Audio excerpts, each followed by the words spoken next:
Dis-nous, pasteur.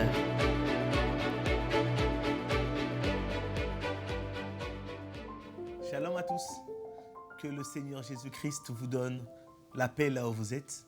Nous sommes dans l'émission Dis-nous, pasteur. Aujourd'hui, Dieu nous a encore bénis en nous donnant le souffle de vie. Aujourd'hui, Dieu nous a fait du bien encore.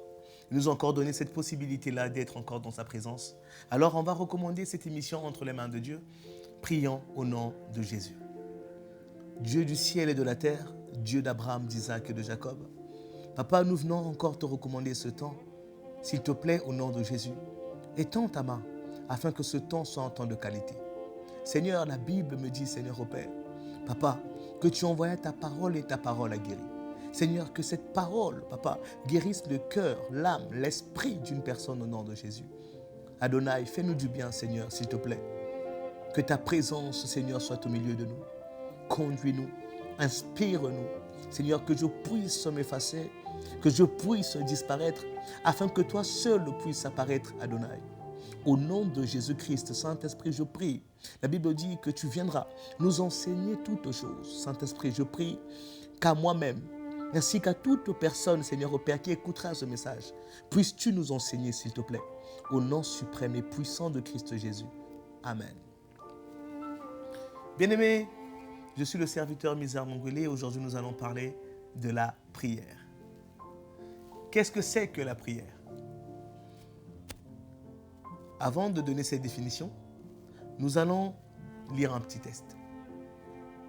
La Bible dit ceci dans 1 Thessaloniciens 5, 17 à 18. Voici ce que la Bible dit. Priez sans cesse. Exprimez votre reconnaissance en toutes circonstances, car c'est la volonté de Dieu pour vous. J'aime beaucoup ce texte. Ici, Dieu est en train de nous dire de prier sans cesse, car c'est la volonté de Dieu. La volonté de Dieu est que les chrétiens soient des femmes et des hommes de prière. J'ai un ami qui dit souvent que la prière est la respiration d'un homme spirituel. La prière, c'est ça qui permet à un homme spirituel de respirer. Donc, à partir du moment où un être spirituel arrête de prier, c'est la mort spirituelle. Tu deviens une personne charnelle. Dieu, dans sa volonté, il veut, il souhaite, il désire nous voir prier. Le diable, il sait ça. Et c'est ainsi que le diable, lorsqu'il combat une personne, une des premières stratégies de l'ennemi, c'est de pouvoir t'empêcher de prier. Tu vas voir que même si tu avais envie de prier, même si tu avais ce désir-là, l'ennemi, pour combattre ta vie de prière, il a plusieurs stratégies. Donc, il va créer des problèmes afin que tu passes de moins en moins de temps dans la présence de Dieu. La prière, lorsque l'ennemi veut te déstabiliser dans la prière, il va te donner des activités. Tu vas voir que à chaque moment que tu t'as planifié à l'avance un temps de prière, l'ennemi va venir avec une activité. Tu vas voir seulement quand ton téléphone sonne, même la personne qui ne t'appelle jamais, la personne elle t'appelle. Pendant que tu essaies de prier, téléphone sonne, une personne t'appelle, tu décroches. Ça diminue ton temps de prière. L'ennemi, c'est ça. Il t'envoie des occupations. Des occupations pour ne pas te disposer à la prière. L'ennemi, il sait que lorsque tu pries, ta vie va changer. L'ennemi sait ça. Il sait que si cet homme-là se met à prier, cet homme-là va réussir sa vie. C'est ainsi que l'ennemi combat beaucoup la vie de prière. L'ennemi peut te laisser lire la Bible. L'ennemi peut te laisser lire des livres à caractère religieux. L'ennemi peut te laisser même avoir des temps de jeûne. Mais tu vas jeûner sans prière. L'ennemi sait que la prière, c'est quelque chose d'extraordinaire. L'ennemi t'envoie des occupations, des distractions. T'imagines que tu as un temps de prière. C'est seulement la série que tu attendais qui sort. T'imagines que tu as un temps de prière. C'est seulement le jeu que tu attendais pour jouer. T'imagines que tu as un temps de prière. C'est seulement une personne qui ne partage jamais. Ce jour-là, c'est lui qui va t'inviter même au restaurant. L'ennemi sait comment planifier les choses afin de t'empêcher de prendre le temps de prier. C'est ça que l'ennemi fait. Parce qu'il sait que lorsque un enfant de Dieu passe du temps dans la prière, des choses extraordinaires se passent. On va prendre ceci. Qu'est-ce que la prière te permet d'avoir ou de faire? Le premier point que nous allons prendre aujourd'hui, c'est que la prière te permet de connaître Dieu. Je vais l'expliquer. Plusieurs personnes vont à l'église, mais ne connaissent pas Dieu. La Bible nous dit que le jeune Samuel dormait dans le temple, là où Élie était en train d'officier. Il dormait entre deux séraphins. Donc, il dormait entre ces deux anges-là. Donc, il y avait deux statuettes dans le temple et le jeune Samuel dormait au milieu, dans le temple. Il dormait là. Mais la Bible est en train de dire ceci, que lorsque l'Éternel a appelé cet enfant, Samuel, il est allé chez Élie. L'Éternel l'a appelé encore une deuxième fois. Il est allé chez Élie. Qu'est-ce que la Bible nous révèle ici? Ce n'est pas parce que tu es souvent à l'église que tu connais Dieu. Ce n'est pas parce que tous les dimanches, les mardis, les jeudis, tu ne rates pas les prédications. Ce n'est pas parce que tu passes du temps à l'église que tu connais Dieu. Samuel était consacré, Samuel était au service d'un prêtre, donc peut-être même d'un pasteur ou même d'un prophète. Samuel était attitré, son serviteur direct. La Bible dit qu'il servait Dieu avec Élie dans le temple. Mais la Bible me dit ici aussi que ce n'est pas parce que Élie était constamment dans le temple, au point même d'y dormir, qu'il connaissait Dieu. Samuel, ici, ne connaissait pas Dieu. Samuel ne connaissait pas Dieu ici. Toi, tu vas à l'église, mais est-ce que tu connais Dieu? Toi, tu dors à l'église, mais est-ce que tu connais Dieu? Toi, tu parles de Jésus, mais est-ce que tu le connais réellement? Est-ce que tu connais Dieu? Bien-aimé, on connaît Dieu dans la prière. Pourquoi? Parce que la prière, lorsque tu pries, bien-aimé, c'est là que tu reçois les choses de Dieu. C'est dans la prière que tu reçois la parole, la révélation de Dieu. Les pharisiens, ils connaissaient le Christ, ils le voyaient comme ça. Il y en avait même d'autres qu'on appelait les docteurs de la loi, les spécialistes de la loi. Mais la Bible dit que Jésus leur a dit, mon peuple périt faute de connaissance. La connaissance là, c'est la révélation du Christ. Et la révélation du Christ, on a ça dans la prière. Les pharisiens connaissaient les Écritures. Les docteurs, les spécialistes de la loi connaissaient ces choses-là. Mais la révélation qui leur manquait, c'était de la personne du Christ. Et la révélation du Christ, on n'a ça que dans la prière. Moi, la majeure partie de mes prédications, je les ai dans la prière. Pendant que je suis en train de prier, l'Esprit me parle. Je reçois un thème, je reçois le message et je me mets à écrire. Des fois, je suis en train de dormir, je me vois en train de prêcher, je me réveille, je commence à écrire ce que j'ai vu, ce que j'ai entendu dans le rêve. Bien-aimé, c'est dans la prière qu'on connaît Dieu. Comment est-ce que Dieu va te dire des choses si tu ne pries jamais? Alors que dans la définition de la prière est un dialogue entre Dieu et l'homme et Dieu. Le plus important dans la prière, ce n'est pas ce que tu dis à Dieu. Le plus important dans la prière, ce n'est pas ça, ce que toi tu dis à Dieu. Dieu, sans même que tu parles, la Bible nous dit ceci, avant même que vous puissiez parler et que votre parole arrive même sur vos lèvres. Moi, Dieu, je sais déjà ce que vous allez me dire. Donc, tu peux même être dans la présence de Dieu. Tu ne dis rien. Dieu sait ce que toi, tu désires. Dieu te donne ce que tu veux parce qu'il le sait. Mais dans la prière, le plus important, c'est ce qu'on entend, ce qu'on reçoit, ce qu'on voit de Dieu. C'est ça qui change la vie d'une personne. Ta vie ne change pas parce que tu as parlé à Dieu. Ta vie change parce que tu as reçu quelque chose de Dieu. Ta vie change lorsque Dieu libère une parole sur ta vie. Ta vie change à partir du moment où tu es dans la présence de Dieu et que tu es en train d'écouter Dieu. C'est ainsi que Jésus, la Bible nous dit que notre Seigneur, il se levait tôt le matin, il allait sur la montagne dans un lieu désert afin de prier.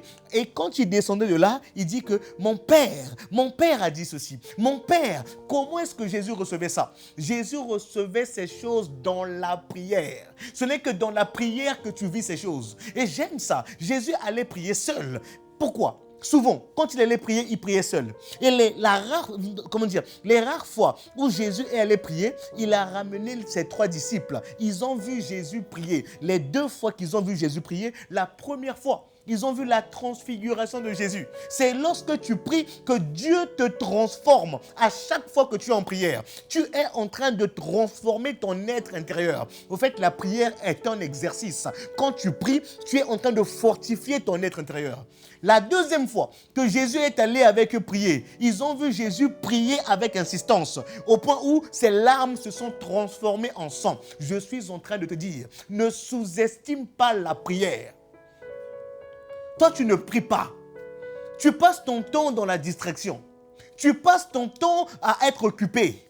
Tes enfants sont devenus l'excuse que tu as pour ne pas prier. Ah, les enfants me prennent la tête. Ah, les enfants sont fatigués. Non, il est temps des fois, tu prends tes enfants, rester dans la chambre, tu les fermes. Toi, tu vas dans un coin et tu te mets à prier. La prière te permet de connaître Dieu. Le deuxième point, c'est que la prière ne te permet pas seulement de connaître Dieu, mais la prière te permet aussi de connaître les plans de Dieu, mais aussi les plans de l'ennemi. C'est lorsque tu es en prière que Dieu te révèle ce que tes ennemis préparent. C'est lorsque tu es en prière. Des fois, tu as prié pendant que tu es en train de prier, tes yeux s'ouvrent. J'étais hier en train de prêcher ici. Mon frère m'avait accompagné et pendant que j'étais en train de prier, mon frère m'a dit que pendant que tu priais, j'ai eu une vision, je t'ai vu en train de parler avec 2 hommes et un, il était content du service que tu étais en train de faire, il était tout joyeux, habillé tout en blanc. C'était pendant que j'étais en prière. Quand je prêchais, il n'a pas vu. Mais pendant que j'étais en train de prier, c'est là qu'il a vu. Parce que la prière dégage l'atmosphère. Toi, des fois, l'ennemi a planifié des accidents sur ta vie que même toi-même, tu ne vois pas. L'ennemi t'a tiré des flèches que toi-même, tu ne vois pas. L'ennemi combat ta famille que tu ne vois pas. Mais comment est-ce que tu vas voir ça si tu n'es pas un homme ou une femme de prière? Comment est-ce que tu vas voir ça? Parce que lorsque tu pries, tu es en train de garder tes yeux spirituels ouverts, tes oreilles spirituelles ouvertes. Lorsque tu pries, tu es en train de fortifier ton être intérieur et que ton esprit arrive à être au-dessus de ta chair. Mais toi, dès que ta chair a besoin, ton esprit cède. Pourquoi? Parce que simplement, tu ne passes pas beaucoup de temps dans la prière. L'ennemi sait que si tu pries, tu ne vas plus être la personne que tu es. L'ennemi sait que si tu pries, ta vie va changer. L'ennemi sait que si tu pries, tu vas sortir de la captivité. L'ennemi sait que si tu pries, ta famille va être changée. Et c'est pour cela que l'ennemi ne veut pas que tu passes du temps dans la prière. Si tu pries, les projets du monde des ténèbres te seront révélés. La Bible dit ceci. Un jour, il y a un roi, le roi de la Syrie. Il était en train de comploter contre le peuple d'Israël. Mais pendant qu'il était en réunion avec ses généraux, la Bible me dit que Élisée était en train de voir l'intérieur de leur réunion. Donc tous les projets de l'ennemi, Élisée était en train de le dire à l'armée d'Israël et ils anticipaient le plan. Au point où que ce roi-là s'est dit, il y a un traître au milieu de nous. Mais il n'y avait pas de traître. C'était simplement que Élisée était un homme de prière. Et dans la prière, Dieu lui révélait des projets de l'ennemi. Moi, un jour, j'étais censé aller en France. J'ai prié Dieu, Seigneur, veux-tu que j'y aille? Veux-tu que j'y aille? Révèle-moi. Est-ce que le chemin est bon pour moi? Je dors. Dieu me révèle, il me dit ne va pas, voici l'accident. Mais c'était une fête pour ma belle famille. Je me suis dit, Seigneur, je dois dire à ma femme, pour la fête de sa belle famille, enfin de ma belle famille, que je ne veux pas y aller. Elle va croire que je n'ai pas envie d'aller là-bas. J'ai dit à Dieu, j'ai prié encore, Seigneur, va toi-même dire à ma femme, révèle-la aussi ce que tu m'as révélé. La même nuit, je me réveille le matin, ma femme me dit que j'ai rêvé qu'en partant en France, on a eu un problème. Et j'ai dit à Dieu, je te bénis Seigneur, de ce que tu l'as révélé aussi. Et j'ai dit à ma femme, on ne part pas. Voici ce que moi j'ai vu. J'ai demandé à Dieu de te parler. Dieu t'a révélé, on ne partira pas. On n'est pas parti. Mais si je n'avais pas prié et que j'étais allé seulement comme ça, j'aurais eu des problèmes.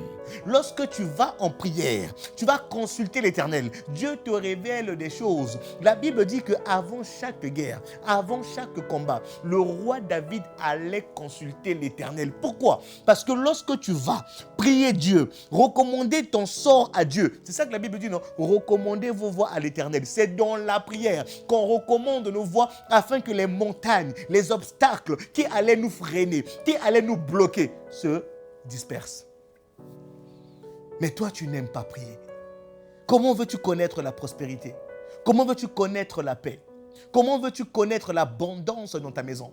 Comment veux-tu aller au ciel, là où tous les jours, ça sera que louange et adoration? Comment veux-tu? Comment veux-tu?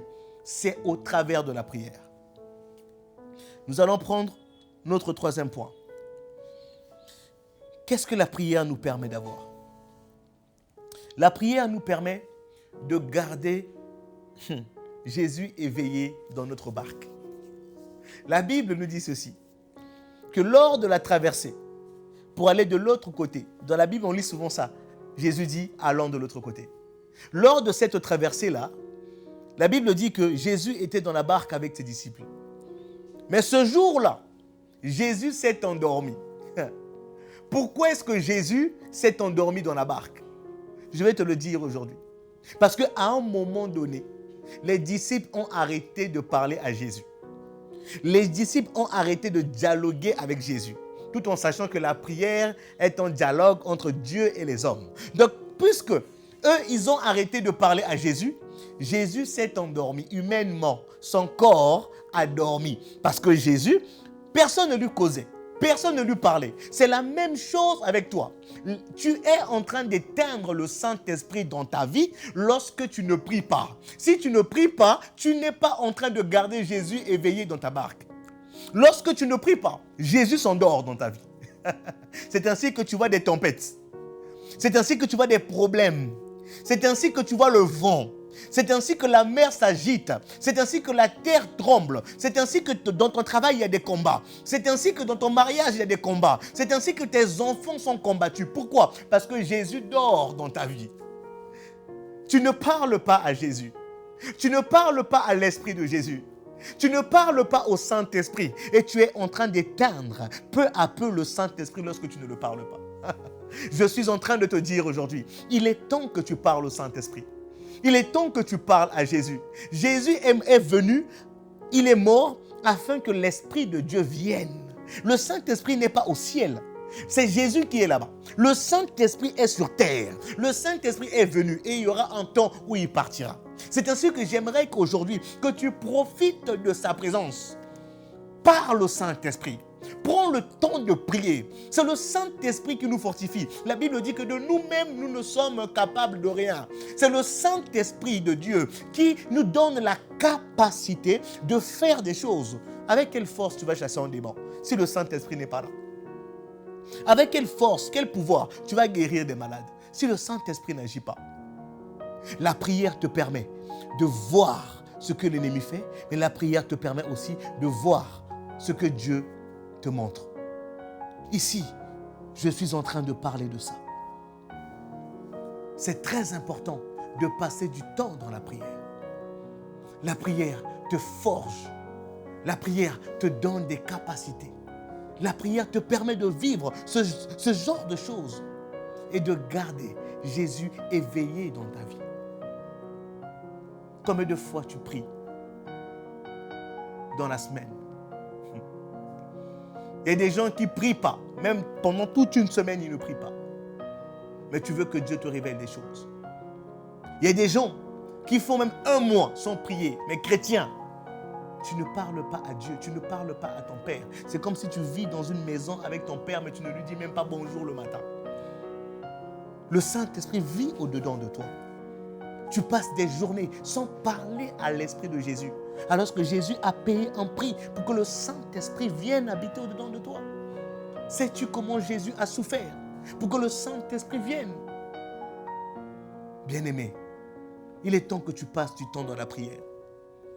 Lorsque tu pries, tu es en train d'entretenir ta relation avec Jésus. Tu lui parles tous les jours. Il te répond. Donc à chaque fois que tu pries, tu donnes à Dieu l'occasion de te parler. Lorsque tu es en train de parler à Dieu, Dieu te répond. À chaque fois que tu es en train de prier, tu es en train de dire à Dieu, réponds-moi, parle-moi. Et lorsque Dieu parle, c'est des mystères, c'est des choses cachées qui sont révélées. À chaque fois que tu pries, tu es en train de garder Jésus éveillé dans ta vie. À chaque fois que tu pries, tu gardes Jésus éveillé. Je sais que de toi-même, te lever comme ça, dire prier, c'est difficile. Mais l'apôtre Paul dit, je traite durement mon corps. Toi aussi, tu peux le faire. Tu peux mettre des réveils. Mets des réveils. Tu t'obliges. Moi, c'est ce que je faisais. Je mets des réveils. Je me dis que tant que mon réveil ne sonne pas, je n'arrête pas de prier. Tant que mon réveil ne s'arrête pas, moi, je n'arrête pas de prier. Tu mets réveil 1 heure. Tu pries pendant 1 heure. Quand ça sonne, tu t'arrêtes. Si tu fais ça 1 fois, 2 fois, 3 fois, 4 fois, tu vas t'habituer. Parce que tu es en train d'entraîner ton esprit. J'ai dit que la prière est un exercice.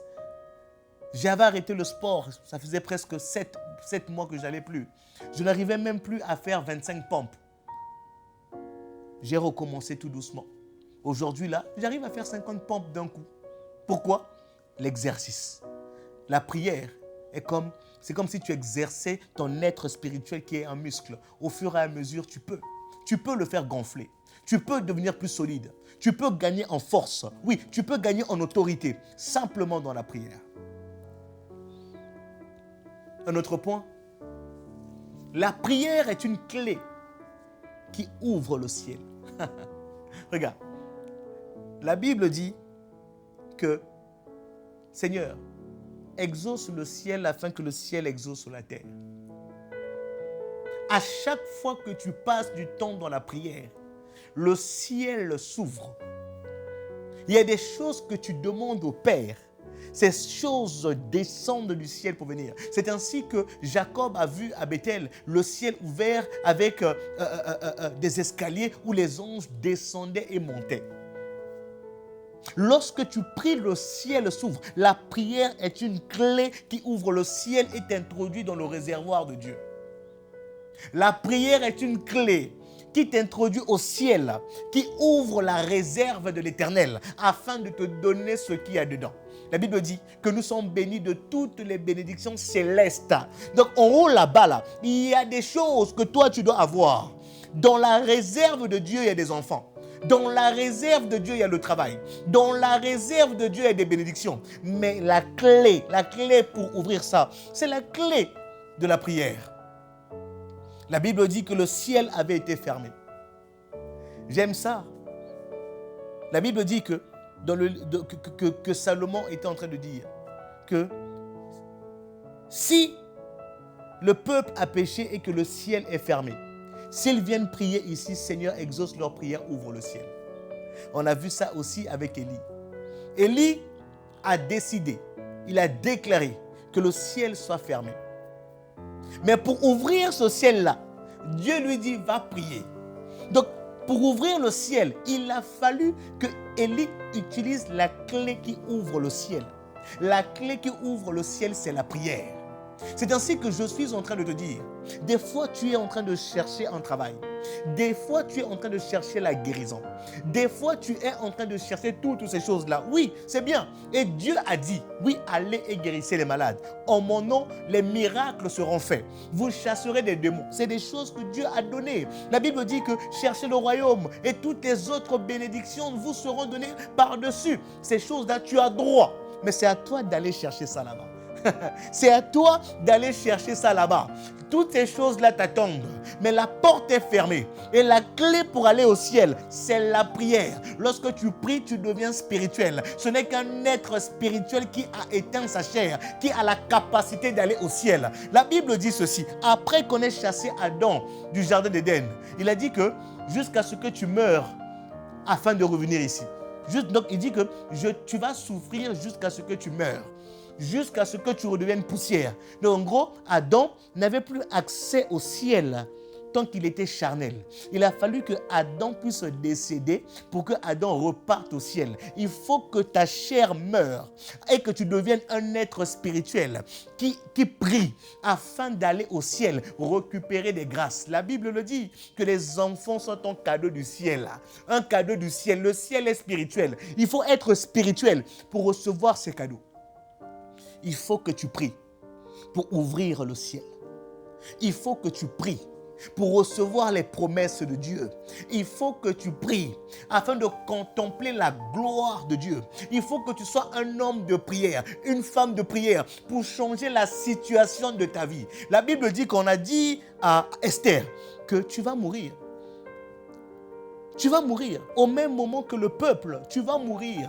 Les Juifs, ils seront exécutés. L'ordonnance avait déjà été rédigée et le roi avait déjà même posé un sceau dessus. Ils allaient tous mourir. Mais la Bible est en train de me dire qu'elle, pour changer la situation, elle est rentrée en jeûne. Elle a prié, elle a jeûné afin de changer des situations. C'est ainsi que je suis en train de te dire, la situation que tu vis maintenant, tu as la capacité. Tu as cette capacité-là. Dieu a mis en toi ces capacités, ces possibilités. Mais ces choses-là vont s'exécuter seulement lorsque tu rentreras en prière. La prière a la capacité de changer des lois. La prière a la capacité de guérir. La prière a la capacité de sauver. La prière a la capacité de restaurer. La prière a la capacité de multiplier les choses. La Bible le dit qu'à partir d'un moment, Élie a prié pour cette veuve-là de Sarepta. La Bible déclare, la Bible le dit, que cette femme-là avait un peu d'huile. Mais cette huile-là s'est multipliée dans la prière. La prière, c'est comme si tu étais en train de multiplier tes bénédictions à chaque fois que tu es en train de prier. Lorsque tu pries, tu es en train d'allumer un feu dans ta maison. Lorsque tu pries, tu es en train d'allumer un feu dans ta famille. Lorsque tu pries, la prière est en feu. Lorsque tu pries, tu es en train d'éradiquer et de chasser le serpent. La Bible me dit que l'apôtre Paul a ramassé des buissons. Lorsqu'il a pris ces buissons-là, il les a ramenés. Et là où il a ramené, il les a mis dans le feu. Lorsque le feu s'est allumé, le serpent est sorti. Bien-aimé, dans ta maison, des fois, l'esprit du serpent est là-bas. Tu as un mari de nuit, tu as une femme de nuit, tu as des malédictions, tu as des esprits de stagnation, tu as des flèches que l'ennemi a envoyées, que tu vis ces choses-là, tu vis des masques de vieillesse, tu ne peux pas te marier, mais malgré ça, tu ne pries pas. Mais le jour où tu vas prier, il va se passer la même chose que l'apôtre Paul a fait. La Bible déclare qu'il a pris les morceaux de bois, il l'a mis dans le feu. Lorsque le feu s'est allumé et embrasé le bois, la vipère est sortie. C'est ainsi que je déclare au nom de Jésus que Dieu restaure ta vie de prière afin de te libérer de l'esprit de serpent. Des fois, tu es là, une belle fille, une belle femme qui tombe bêtement avec des hommes, tellement l'esprit de serpent t'anime afin de séduire des gens. J'aimerais simplement prier pour toi, afin que tu sortes de cette vie, au nom de Jésus-Christ. Dieu du ciel et de la terre, je prie, Papa, que tu puisses aider toute personne qui a perdu la vie de prière. Adonai, que le Saint-Esprit allume le feu et le zèle de la prière, au nom de Jésus. Père, ceux qui sont tombés, qui sont dans la culpabilité, qui n'arrivent plus à prier, ceux que l'ennemi a aveuglés, afin de marcher dans la distraction et dans les occupations.